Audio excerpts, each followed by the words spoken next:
Hi hello friends, welcome to back my YouTube channel. Friends, ಎಲ್ಲರೂ ಹೇಗಿದ್ದೀರಾ? ಚೆನ್ನಾಗಿದ್ದೀರಾ ಅನ್ಕೊತೀನಿ. ನಾನು ಕೂಡ ಚೆನ್ನಾಗಿದ್ದೀನಿ. ಇವತ್ತಿನ ವಿಡಿಯೋ ಸ್ಟಾರ್ಟ್ ಮಾಡೋಣ ಬನ್ನಿ. ಸ್ಟಾರ್ಟ್ ಮಾಡೋಕ್ಕಿಂತ ಮುಂಚೆ ಯಾರೆಲ್ಲ ನನ್ನ ಚಾನಲ್ಗೆ ಸಬ್ಸ್ಕ್ರೈಬ್ ಆಗಿಲ್ಲ, ಪ್ಲೀಸ್ ಸಬ್ಸ್ಕ್ರೈಬ್ ಆಗಿ ಹಾಗೆ ಲೈಕ್ ಮಾಡಿ. ಫ್ರೆಂಡ್ಸ್, ಇವತ್ತಿನ ವಿಡಿಯೋದಲ್ಲಿ ನಾನು ನಿಮಗೆ ಏನು ತಿಳಿಸ್ಲಿಕ್ಕೆ ಹೊರಟಿದ್ದೀನಿ ಅಂತ ಅಂದರೆ, ಫ್ರೆಂಡ್ಸ್, ನಮ್ಮ ರೈತ ಬಂಧುಗಳಿಗೆ ಅವರಿಗೆ ಮಕ್ಕಳಿಗಾಗಿಯೇ ಒಂದು ವಿಶೇಷವಾದ ಸಿಹಿ ಸುದ್ದಿ ಬಂದಿದೆ ನಮ್ಮ ಸರ್ಕಾರದಿಂದ.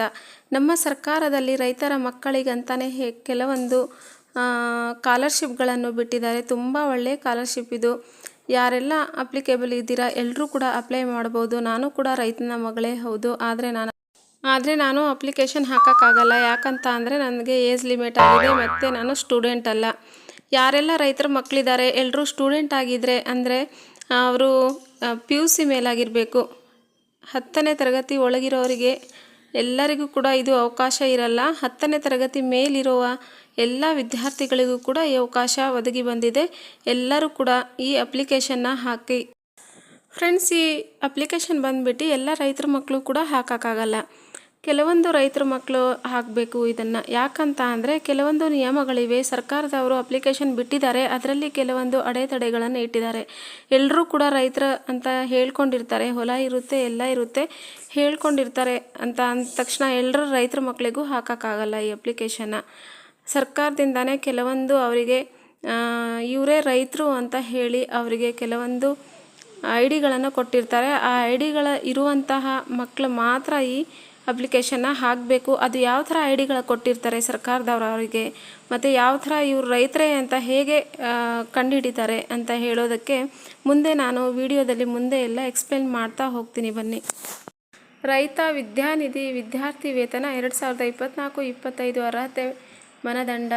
ರೈತ ವಿದ್ಯಾರ್ಥಿ ವೇತನ 24-25ಗೆ ಅರ್ಹತೆ ಪಡೆಯಲು ವಿದ್ಯಾರ್ಥಿಯು ಕರ್ನಾಟಕ ನಿವಾಸಿಯಾಗಿರಬೇಕು. ವಿದ್ಯಾರ್ಥಿಯು ಪೋಷಕರು ಕೃಷಿ ಭೂಮಿಯನ್ನು ಹೊಂದಿರಬೇಕು ಮತ್ತು ಜಮೀನು ಮಾಲೀಕರು ಕುಟುಂಬ ವೆಬ್ಸೈಟ್ನಲ್ಲಿ ಫ್ರೂಟ್ಸ್ ID ಪಡೆದುಕೊಳ್ಳಿರಬೇಕು. ವಿದ್ಯಾರ್ಥಿಗಳು ಕರ್ನಾಟಕ ಸರ್ಕಾರದಿಂದ ಇತರ ವಿದ್ಯಾರ್ಥಿ ವೇತನವನ್ನು ಪಡೆಯುತ್ತಿದ್ದರೂ ಸಹ ರೈತ ವಿದ್ಯಾನಿಧಿ ವಿದ್ಯಾರ್ಥಿ ವೇತನ 2024-25ಗೆ ಅರ್ಜಿ ಸಲ್ಲಿಸಬಹುದು. ವಿದ್ಯಾರ್ಥಿಯ ತಂದೆ ತಾಯಿಗಳು ಇಬ್ಬರೂ ಕೂಡ ಕೃಷಿ ಭೂಮಿಯಲ್ಲಿ ಜಮೀನ್ದಾರರಾಗಿರಬೇಕು. ಹಾಗೆ ಮಕ್ಕಳು ಒಂದೇ ಭೂಮಿಗೆ ಒಂದೇ ಸಲ ಮಾತ್ರ ವಿದ್ಯಾರ್ಥಿ ವೇತನವನ್ನು ಪಡೆದುಕೊಳ್ಳಲು ಸಾಧ್ಯ. ಮತ್ತು ಇನ್ನೊಮ್ಮೆ ನಾವು ಅಪ್ಲಿಕೇಶನ್ ಹಾಕಿ ವಿದ್ಯಾರ್ಥಿ ವೇತನ ಪಡೆದುಕೊಳ್ತೀವಿ ಅಂದರೆ ಅದು ಅಪ್ಲಿಕೇಬಲ್ ಆಗಲ್ಲ. ಫಲಾನುಭವಿಗಳು ರೈತರ ಮಕ್ಕಳಾಗಿರಬೇಕು. ಶೈಕ್ಷಣಿಕ ವರ್ಷ ಬಂದುಬಿಟ್ಟು 2024-25 ಒಳಗಿರಬೇಕು. ಆಮೇಲೆ ವಿದ್ಯಾರ್ಥಿ ವೇತನದ ಮೊತ್ತ ಬಂದುಬಿಟ್ಟು 2,500ರಿಂದ 11,000ವರೆಗೂ ಇರುತ್ತದೆ. ನಂತರ ಅಪ್ಲಿಕೇಶನ್ ಕೊನೆಯ ದಿನಾಂಕ ಬಂದುಬಿಟ್ಟು 31/1/2025 ಇರುತ್ತದೆ.